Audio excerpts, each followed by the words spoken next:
إن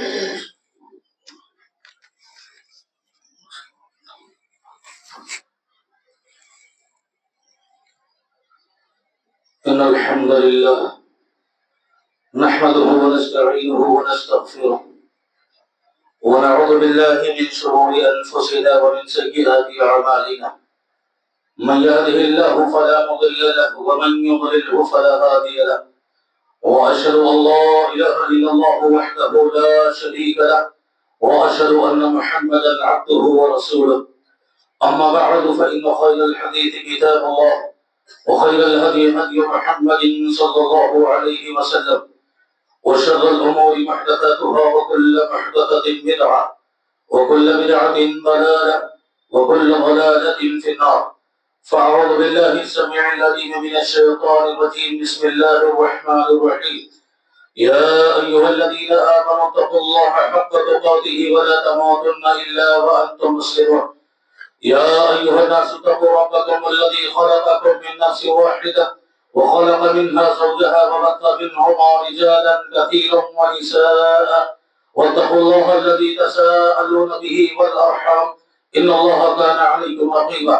يا أيها الذين آمنوا اتقوا الله وقولوا قولا سديدا يصلح لكم أعمالكم ويغفر لكم ذنوبكم ومن يطع الله ورسوله فقد فاز فوزا عظيما.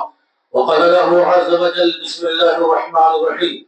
سبحان الذي أسرى بعبده ليلا من المسجد الحرام إلى المسجد الأقصى الذي باركنا حوله لنريه من آياتنا إنه هو السميع البصير. سب سے پہلے تمام قسم کی حمد و ثنا بڑائی کی بریائی اور بزرگی اس اللہ عز و جل کے لیے نائب و زیبا ہے جس نے ہمیں اور آپ کو اس دنیا کے اندر پیدا فرمایا. بے شمار درود و سلام نازل ہو تمام نبیوں پیغمبروں اور رسولوں پر، خصوصاً تاجدار مکی و مدنی احمد مصطفیٰ محمد مصطفیٰ صلی اللہ علیہ وسلم. محترم حضرات، ہمارے اور آپ کے آخری پیغمبر جناب محمد رسول اللہ صلی اللہ علیہ وسلم جب نبی ہوئے تو اللہ کے پیغام کو اس کے بندوں تک پہنچانے کے لیے جو محنتیں کی، جو مشقتیں اٹھائی، جو تکلیفیں برداشت کی، جو ظلم سہے، جو ستم سہے، یہاں تک کہ سجدے کی حالت میں اونٹ کی اوجھڑی رکھ دی گئی کہ سر اٹھا نہ سکے. اور خاص کر کے سفر طائف کہ جب دین کی تبلیغ کے لیے طائف پہنچے تو وہاں کے رہنے والے بدماشوں نے آپ کے گلے میں رسیاں باندھ کر گلیوں میں گھسیٹا، پتھر برسائے، آپ کے سر پھوڑے گئے، آپ کو زخمی کیا گیا،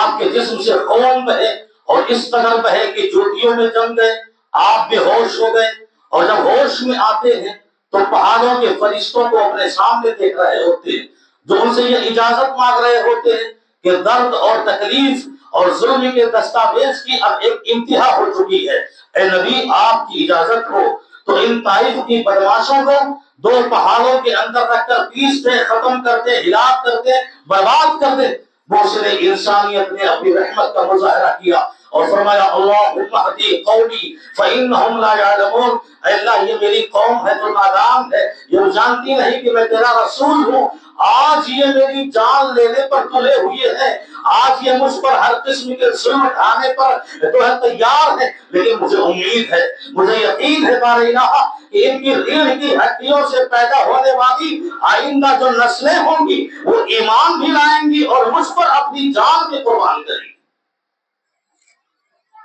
آپ صلی اللہ علیہ وسلم نے یہ رحمت کا مظاہرہ کیا، پر یہ حادثہ کوئی چھوٹا نہیں، بہت بڑا حادثہ جس سے آپ بہت رنجیدہ ہوئے، آپ بہت غمزدہ ہوئے، آپ کو بڑی تکلیفیں پہنچی. رب العزت نے اسی وقت اپنے نبی کے حوصلے بلند کرنے کے لیے، اپنے پیغمبر کی ہمت کو اور بڑھانے کے لیے، اپنے پیغمبر کو تسلی دینے کے لیے، اپنے پیغمبر پر لے کے جسم پر لگے ہوئے زخم پر مرہم لگانے کے لیے اور اپنے پیغمبر کو کچھ اور اپنی نشانیاں دکھانے کے لیے معراج کرایا. اور آپ جانتے ہیں کہ ام ہانی کے گھر آپ تشریف فرماتے، آرام فرماتے کہ جبریل براق نامی سواری لے کر حاضر ہوئے اور آپ صلی اللہ علیہ وسلم کو براق نامی سواری پر بٹھایا آپ کا اس سواری پر بیٹھنا تھا کہ وہ سواری اور وہ براق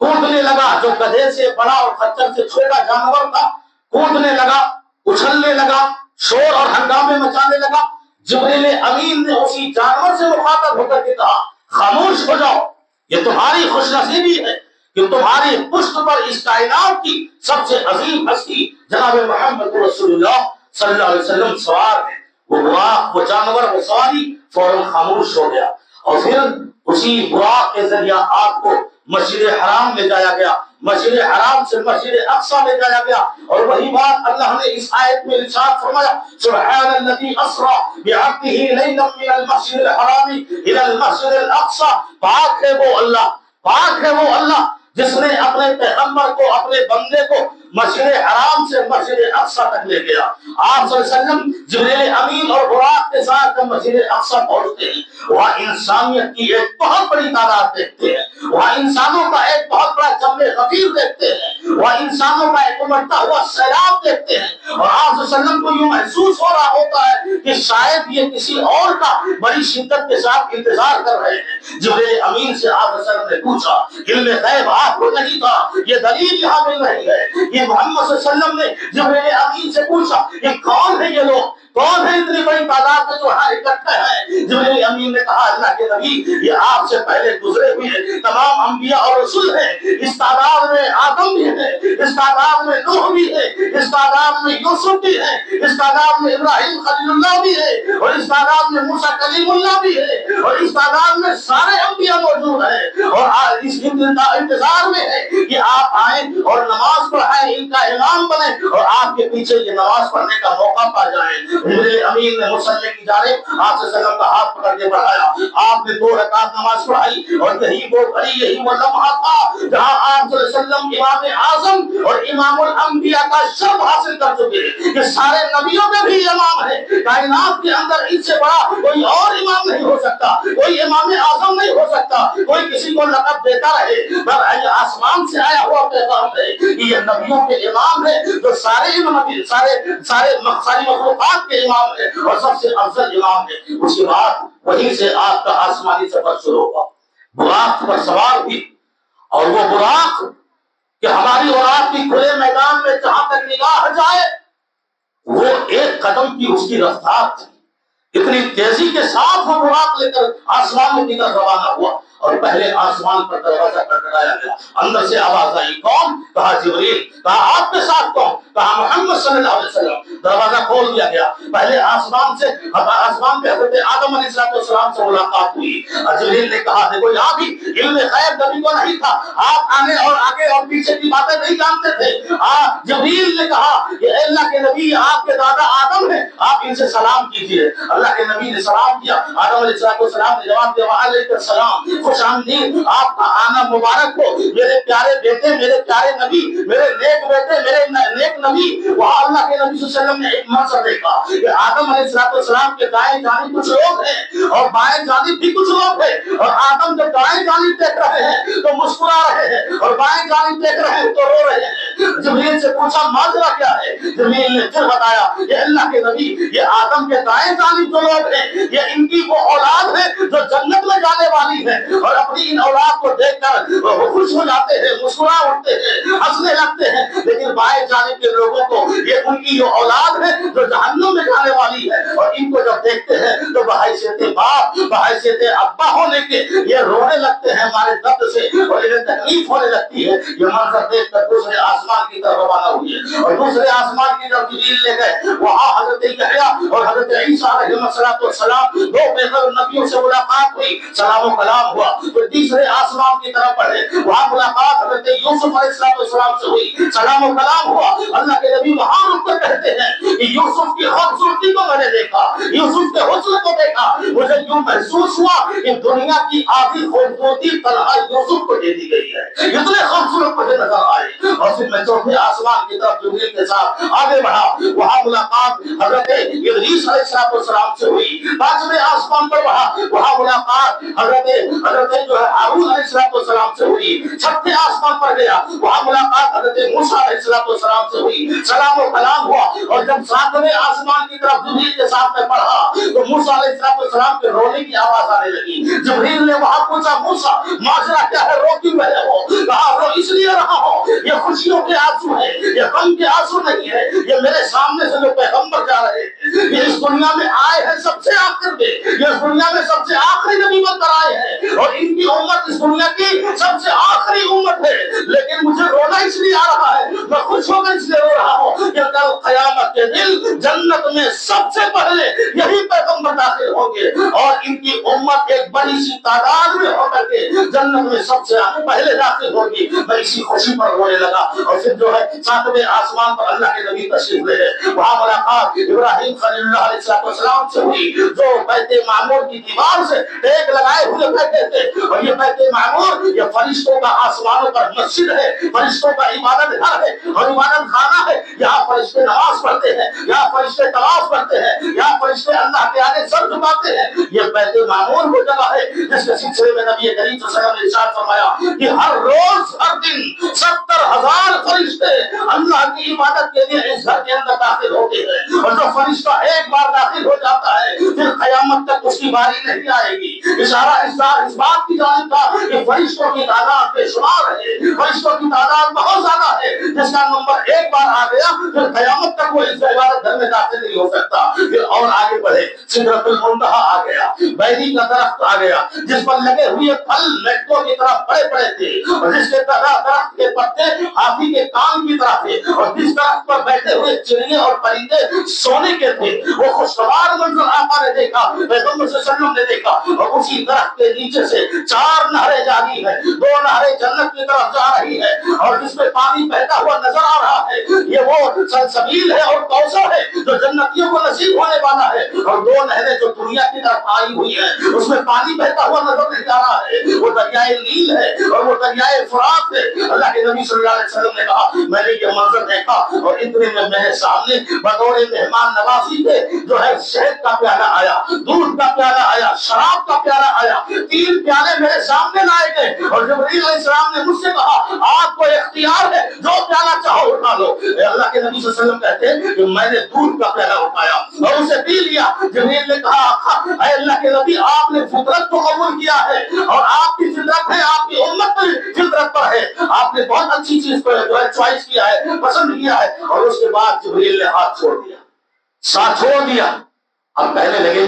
پیارے نبی صلی اللہ علیہ وسلم جبرائیل ابھی تک تو ہمارے ساتھ ساتھ آ رہے تھے، ہاتھ پکڑ کر لے جا رہے تھے، اب ہاتھ چھوڑا کے جا رہے ہو، جدائی اور فرقت کا سبب وجہ کیا ہے؟ آپ مجھے تنہا چھوڑ کے جا رہے ہو، کہاں جا رہے ہیں؟ جبرائیل نے کہا یہ سدرۃ المنتہا ہے، یہ سدرۃ المنتہا ہے، یہ ایسی جگہ ہے کہ نیچے سے آنے والے فرشتوں کی آخری سرحد ہے، اور اوپر سے آنے والے فرشتوں کی یہ آخری سرحد ہے۔ اللہ کو جو کہنا ہوتا ہے وہی اوپر سے کہتا ہے، اور وہ فرشتے اوپر سے کہتے ہیں، ہم یہاں سے لے کے اتر جاتے ہیں۔ اگر اس سے میں آگے بڑھا تو اللہ کی اجازت کے بغیر میرے پر جلا دیے جائیں گے، میں جا نہیں سکتا، آپ آگے جائیے۔ اللہ کے نبی صلی اللہ علیہ وسلم اپنے رب کے قریب ہوئے اور زخم پر مرہم لگنے لگا۔ طائف کے میدان میں جو آپ نے تکلیفیں اٹھائی اور جو آپ کے جسموں کے خون بہے اب رب سے قریب ہوتے جا رہے ہیں، آپ کی لذت بڑھتی جا رہی ہے، آپ کا لطف بڑھتا جا رہا ہے، آپ کا مزہ بڑھتا جا رہا ہے، آپ دنیا کے درد کو بھولتے جا رہے ہیں، دنیا کے غم کو بھولتے جا رہے ہیں، وہ مقام آپ کو دیا جا رہا ہے۔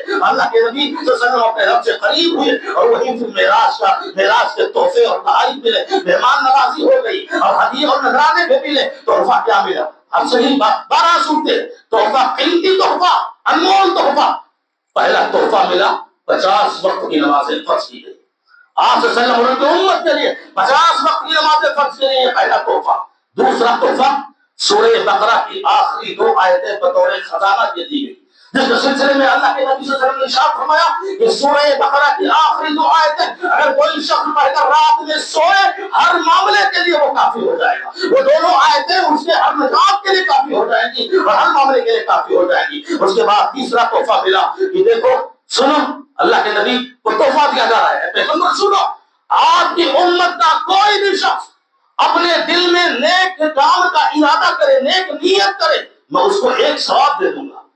یہ دیکھو ایک ثواب دے دوں گا صرف وہ نیک کام کا ارادہ کرے، اور اگر وہ نیک کام کر بیٹھے گا میں اس کو 10 گنا سے لے کے 700 گنا تک ثواب دوں گا۔ اور اے پیغمبر سنو، آپ کی امت کا کوئی شخص اگر برائی کا ارادہ کرے گا، بری نیت رکھے گا، اور اگر وہ کچھ کرے گا نہیں میں اس پہ گناہ نہیں دکھاؤں گا۔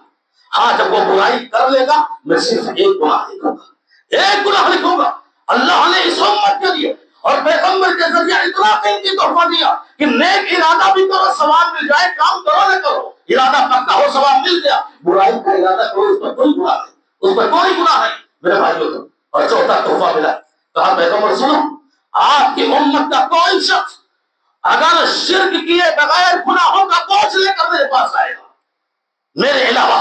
اس نے کسی کو مشکل کشا نہیں جانا ہوگا، میرے علاوہ اس نے کسی کو حاجت روا نہیں جانا ہوگا، میرے علاوہ اس نے کسی کو داتا نہیں سمجھا ہوگا، میرے علاوہ اس نے کسی کو غرض بخش نہیں سمجھا ہوگا، میرے علاوہ اس نے کسی کو اولاد دینے والا نہیں سمجھا ہوگا، میرے علاوہ کسی اور کو اس نے بیمار دینے والا نہیں سمجھا ہوگا، یہ سارے عقیدے اس نے مجھ پر رکھے ہوں گے، توحید کا عقیدہ لے کر آئے گا، اور اس کے اعمال میں اگر شرک نہیں ہوگا تو وہ گناہوں سے لگا بھی ہوگا تو اس کے سارے گناہ معاف کر دے گا۔ اللہ،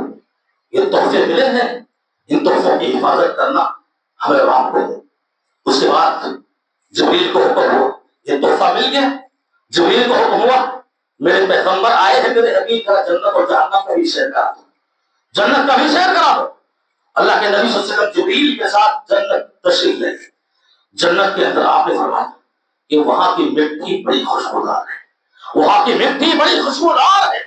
وہاں کی خاک بڑی مہکنے والی ہے، اور وہاں کی دیوار دیکھو تو ایک اینٹ سونے کی ہے اور ایک اینٹ چاندی کی ہے، اور وہاں میں نے دودھ کی نہریں دیکھی، وہاں میں نے شہد کی نہریں دیکھی، وہاں بہت سارے ناز و نعمت دیکھے، اور میں نے ایک سفید موتی سے بنا ہوا شاندار محل دیکھا، شاندار گھر دیکھا۔ جنت میں گھر بنانے کی فکر جسے ہوتی ہے وہ معراج کے ان تحفوں پر عمل کرتا ہے۔ کہا بہت شاندار محل دیکھا، جبریل سے پوچھا یہاں بھی عقیدہ ہو رہا ہے، علم غیب نہیں کا نبی کو بار بار پوچھ رہے ہیں، کہا یہ کس کا محل ہے؟ کہا شاندار۔ کہا یہ تمہارے ساتھی، آپ کے ساتھی حضرت عمر بن خطاب رضی اللہ تعالیٰ عنہ کا محل ہے،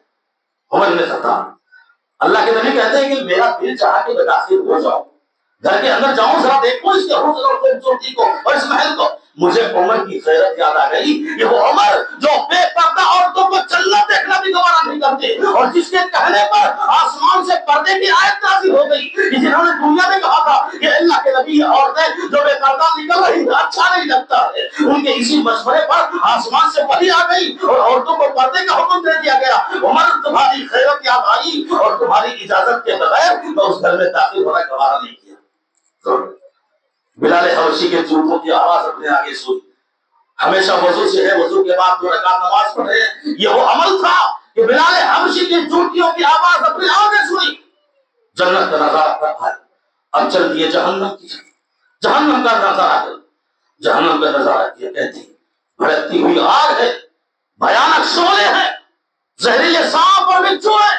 اور وہاں آگ کے انگارے ہیں وغیرہ وغیرہ، اور پھر آگ پہ بہت سارے قافلے سے گزر کر جا رہے تھے۔ کچھ لوگوں کو دیکھا مختلف عذابات ہیں، وہاں سرد عذاب بھی ہے اور گرم عذاب بھی ہے، نہ جانے کتنے کتنے عذابات نافرمانوں کے لیے اللہ نے تیار کر رکھے ہیں۔ اللہ کے نبی نے کچھ لوگوں کو دیکھا، لوہے کا ہتھوڑا ہے، لوہے کا ہتھوڑا ہے جسے آگ میں سرخ کر دیا گیا ہے، اور اسی ہتھوڑے سے انہیں مارا جا رہا ہے اور انہیں پیٹا جا رہا ہے۔ اللہ کے نبی نے پوچھا جبریل ارے یہ کون لوگ ہیں جنہیں اتنی سزا مل رہی ہے، اتنی بڑی سزا مل رہی ہے؟ جبریل کہتے ہیں یہ نافرمان اولاد کی سزا ہے،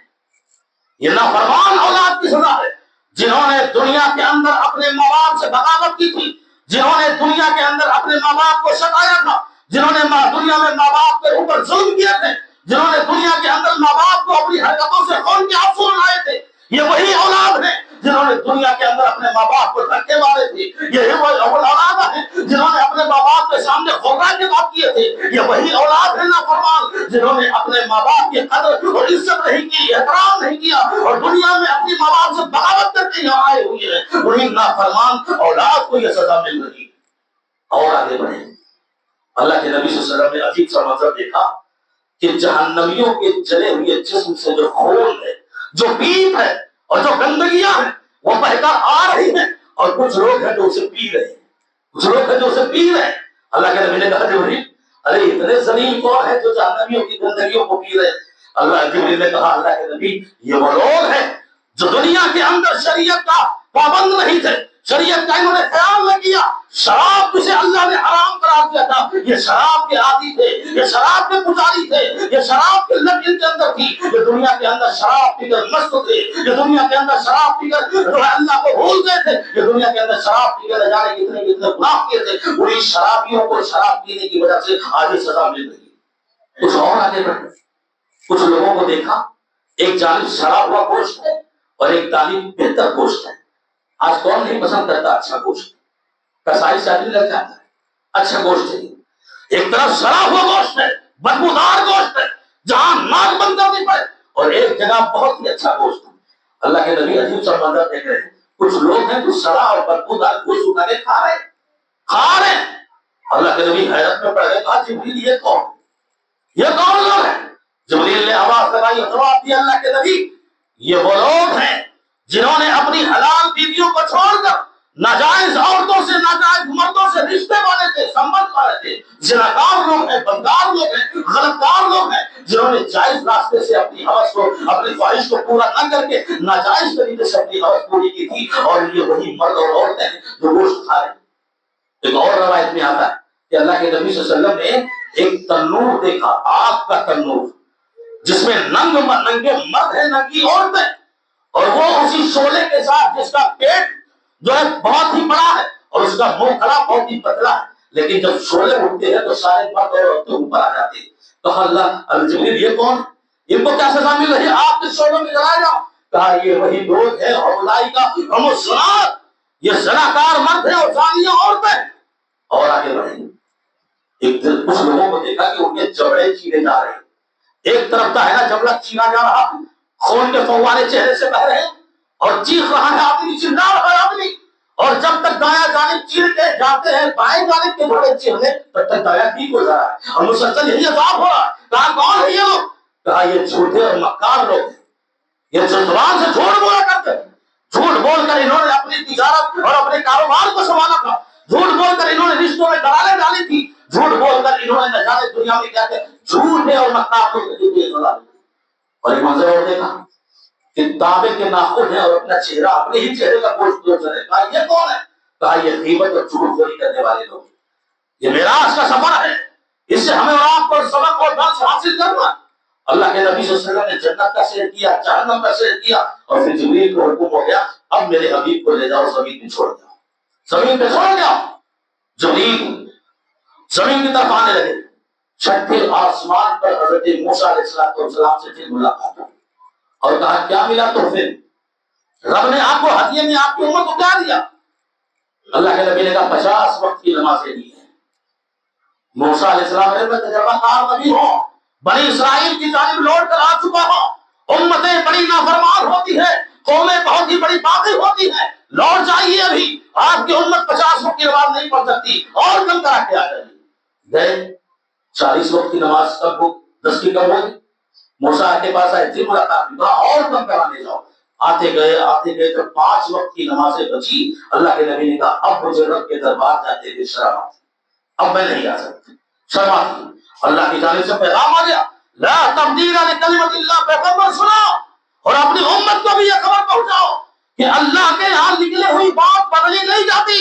50 وقت کی نمازیں میں نے فرض کی تھی اور معاف کر کے میں نے 5 وقت کی رکھی ہے، اور اپنی امت کو کہہ دو اگر یہ 5 وقت کی نمازیں پڑھتے ہیں میں ان کو 50 وقت کی نمازوں کا ثواب دوں گا۔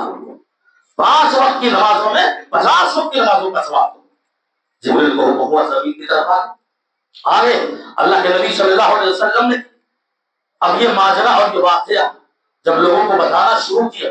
اور یہ واقعہ روحانی اور جسمانی دونوں اعتبار سے تھا۔ آج بہت سارے مسلک کے لوگ گمراہ ہو گئے اسی معراج کو لے کر، بدعت و خرافات کے شکار ہوئے۔ اور اللہ کے نبی تو مکے میں سوئے تھے، ان کی روح گئی تھی، نہیں،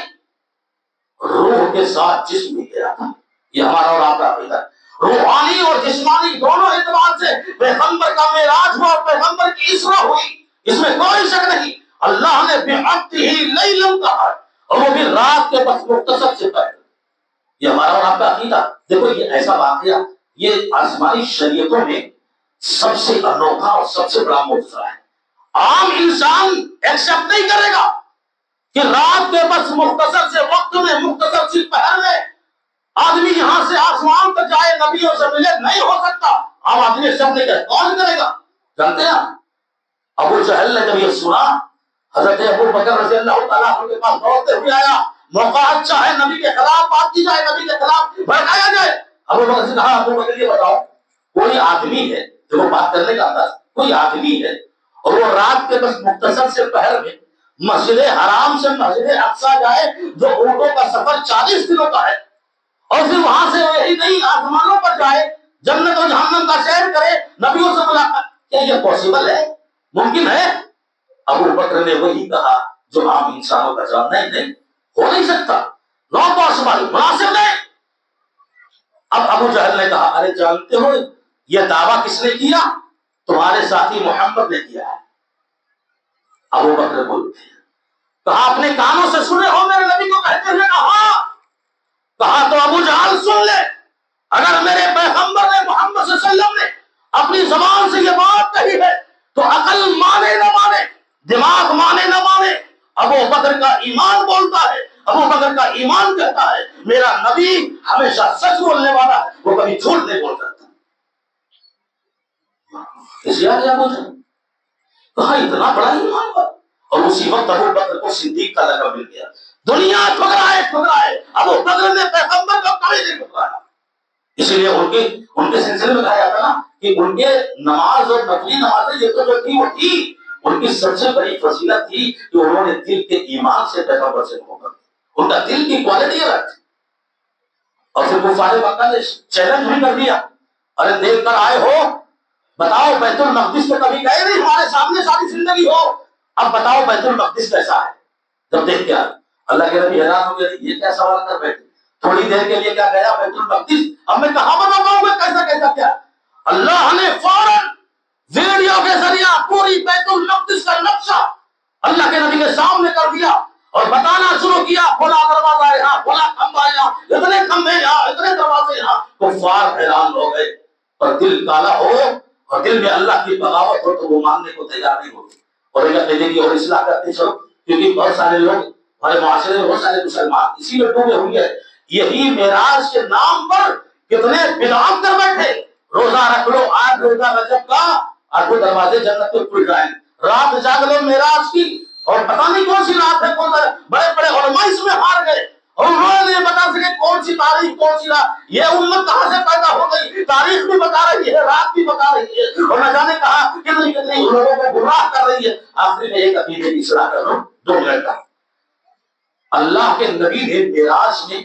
اپنے رب کو دیکھا تھا کہ نہیں دیکھا تھا؟ کیونکہ یہ بہت زبردست اعلان ہوتا ہے کہ جو ہے دیدار کے واسطے اللہ نے بلایا تھا. ارے دیدار کے واسطے نہیں بلایا تھا، وہ اللہ جو 7ویں عرش پر مستوی ہو کر اس زمین کی تہ میں چلتے ہوئے کیڑوں کو دیکھتا ہے اور جلتی ہوئی چونٹیوں کو روزی پہنچاتا ہے، جس کی نگاہ میں اتنی طاقت ہے کہ اس سے کوئی چیز چھپ نہیں سکتی، چاہے وہ تاریکی میں ہو یا اجالے میں ہو. پھر وہ پیغمبر دیدار کے لیے، وہ اللہ دیدار کے لیے اپنے پیغمبر کو آسمانوں میں کیوں بلائے گا، وہاں کیوں بلائے گا؟ وہ وہیں سے دیدار نہیں کر سکتا. دیدار مقصد نہیں تھا، اللہ کے نبی کو اپنے قریب کرنا مقصد تھا، قریب کرنا قربت الہی مقصد تھا، اور آپ کے زخموں پر مرہم لگانا مقصود تھا. دیکھا تھا کہ نہیں؟ اللہ کے نبی سے سوال ہوا، اچھا بتاؤ آپ نے دیکھا تھا کہ؟ اللہ کے نبی صلی اللہ علیہ وسلم نے جواب دیا، ارے کیا دیکھتا، وہاں تو سب نور ہی نور تھا، وہاں تو سب نور ہی نور تھا. اور اللہ کے چہرے کے نور کی تجلی جب اس دنیا کے اندر کوہ طور نہیں برداشت کرتا اور موسیٰ نے ضد کیا، نور اللہ کے چہرے کی ایک تجلی سے آئی، پورا پہاڑ جل کر راکھ ہو گیا، جو آج بھی دنیا میں موجود ہے. پھر میں کیسے دیکھتا اللہ کو؟